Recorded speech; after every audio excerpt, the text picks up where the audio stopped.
వైఎస్ఆర్సీపీ అధినేత వైఎస్ జగన్మోహన్ రెడ్డి వైఎస్ఆర్ జిల్లాలో పర్యటిస్తున్నారు. తన సొంత నియోజకవర్గం పులివెందుల చేరుకున్నారు ఆయన. వైఎస్ జగన్ను స్థానిక ప్రజలు పెద్ద ఎత్తున కలిశారు. క్యాంపు కార్యాలయంలో అందరినీ ఆప్యాయంగా పలకరిస్తూ వారి సమస్యలు అడిగి తెలుసుకున్నారు. వారి వినతులు స్వీకరించారు. సమస్యలను పరిష్కరిస్తానని హామీ ఇచ్చారు. వైఎస్ఆర్సీపీ మద్దతుదారులు తమ పట్ల టీడీపీ నాయకులు కొనసాగిస్తున్న కక్షపూరిత చర్యలను ఆయనకు చెప్పుకున్నారు. పోలీసులు ఏకపక్షంగా వ్యవహరిస్తున్నారని వివరించారు. బాధితులకు వైఎస్ఆర్సీపీ అండగా ఉంటుందని, అధైర్యపడొద్దని భరోసా ఇచ్చారు వైఎస్ జగన్.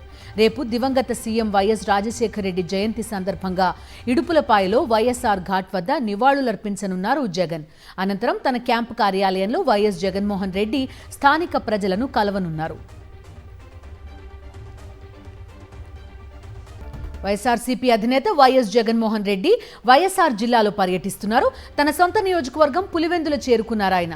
వైఎస్ జగన్ను స్థానిక ప్రజలు పెద్ద ఎత్తున కలిశారు. క్యాంపు కార్యాలయంలో అందరినీ ఆప్యాయంగా పలకరిస్తూ వారి సమస్యలు అడిగి తెలుసుకున్నారు. వారి వినతులు స్వీకరించారు. సమస్యలను పరిష్కరిస్తానని హామీ ఇచ్చారు.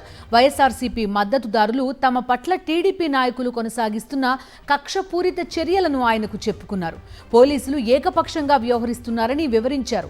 బాధితులకు వైఎస్ఆర్సీపీ అండగా ఉంటుందని, అధైర్యపడొద్దని భరోసా ఇచ్చారు వైఎస్ జగన్.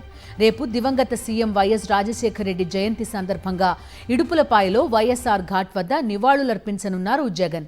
అనంతరం తన క్యాంపు కార్యాలయంలో వైఎస్ జగన్మోహన్ రెడ్డి స్థానిక ప్రజలను కలవనున్నారు.